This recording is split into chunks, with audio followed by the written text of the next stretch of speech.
Assalamualaikum warahmatullahi wabarakatuh. Selamat pagi anak-anak Bapak kelas 7. Apa kabarnya hari ini? Doa Bapak semoga anak-anak selalu dalam keadaan sehat walafiat. Amin.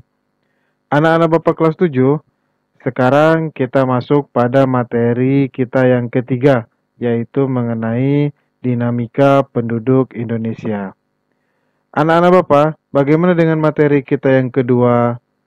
Sudah paham ya? Oke, seperti biasa sebelum kita mulai, kita berdoa terlebih dahulu sesuai dengan agama masing-masing. Berdoa dipersilahkan.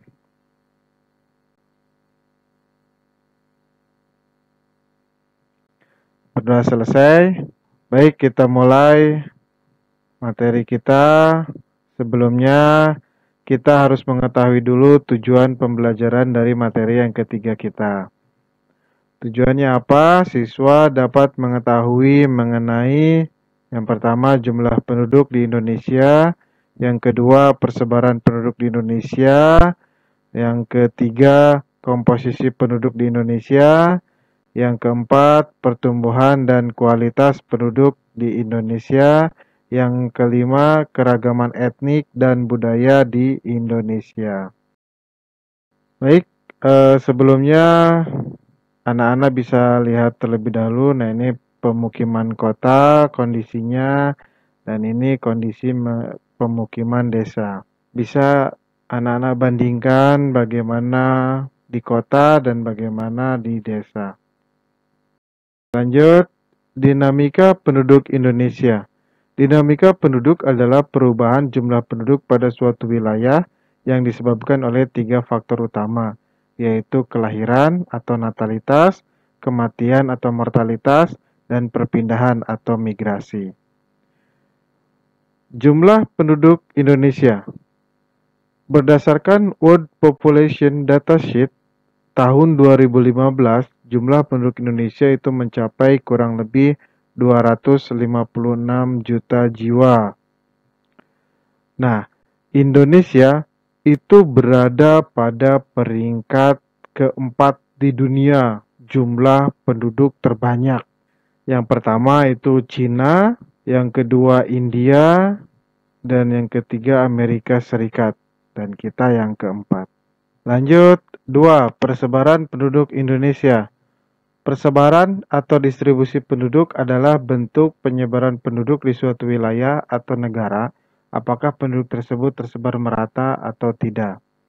Nah, ini adalah peta persebaran penduduk Indonesia, yang mana itu warna hijau itu adalah wilayah yang tidak padat, dan warna merah itu adalah wilayah yang paling padat. Nah, permasalahan di Indonesia itu mengenai persebaran penduduk sampai saat ini bahwa persebaran penduduknya tidak merata. Contohnya, kepadatan penduduk di Pulau Jawa itu sebanyak 945 jiwa per kilometer persegi. Sedangkan di Papua itu 4 jiwa per kilometer persegi.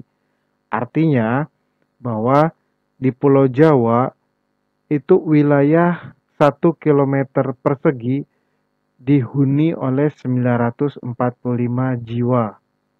Dan kalau di Papua 1 kilometernya itu dihuni oleh 4 jiwa. Yang ketiga, komposisi penduduk Indonesia. Apa itu komposisi penduduk?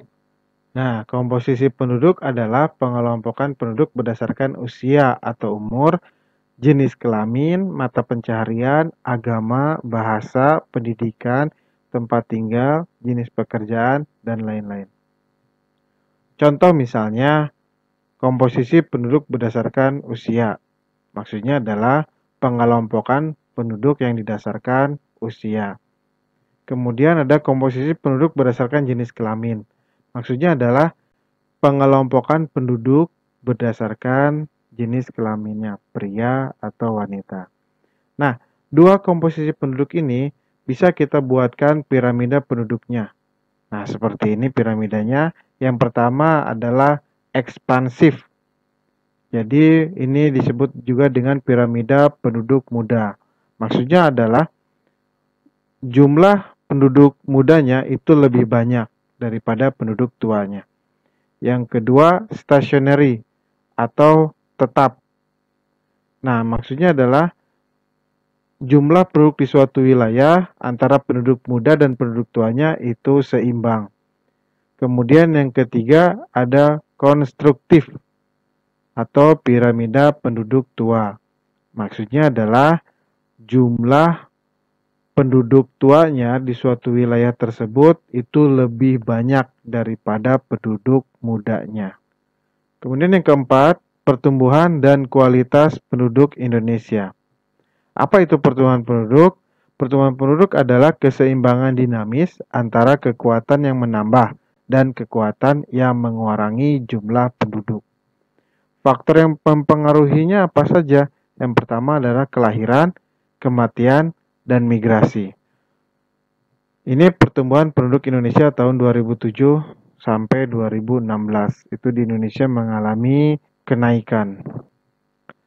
Kualitas penduduk adalah suatu pengukuran atau perbandingan mengenai pembangunan manusia dalam memperoleh pendapatan, kesehatan, pendidikan, dan lainnya. Faktor yang mempengaruhinya adalah yang pertama, tingkat pendidikan, yang kedua, tingkat pendapatan, yang ketiga, tingkat kesehatan.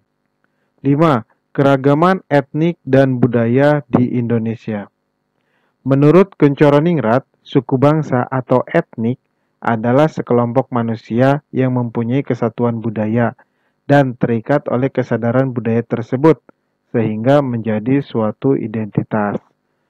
Ciri yang mendasar untuk membedakan suku bangsa satu dengan yang lainnya adalah bahasa, adat istiadat, sistem kekerabatan, kesenian, dan tempat asal.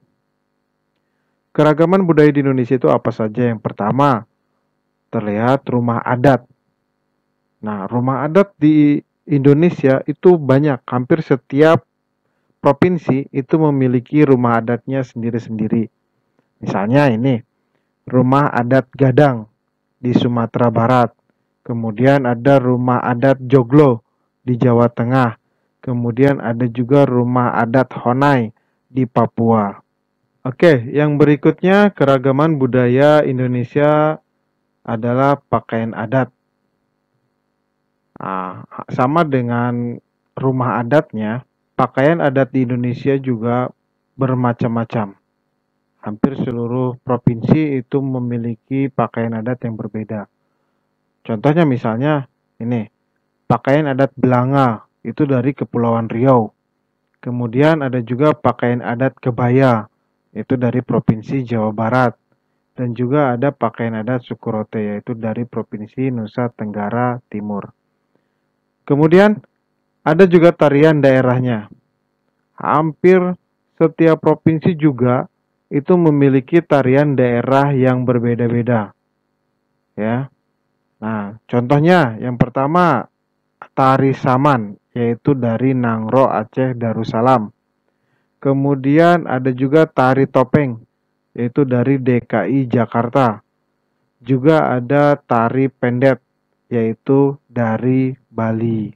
Baik, anak-anak Bapak, itu penjelasan materi kita yang ketiga mengenai dinamika penduduk Indonesia. Bapak ucapkan banyak-banyak terima kasih buat anak-anak Bapak atas perhatiannya. Semoga dapat bermanfaat. Anak-anak Bapak, Ananda bisa invite Bapak di Facebook, di WhatsApp, Instagram, dan channel YouTube Bapak. Dan jangan lupa like, share, dan subscribe channel YouTube Bapak. Sekali lagi, Bapak ucapkan terima kasih. Alhamdulillahirrahmanirrahim.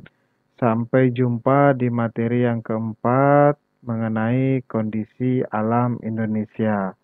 Billahi taufiq wal hidayah. Wassalamualaikum warahmatullahi wabarakatuh.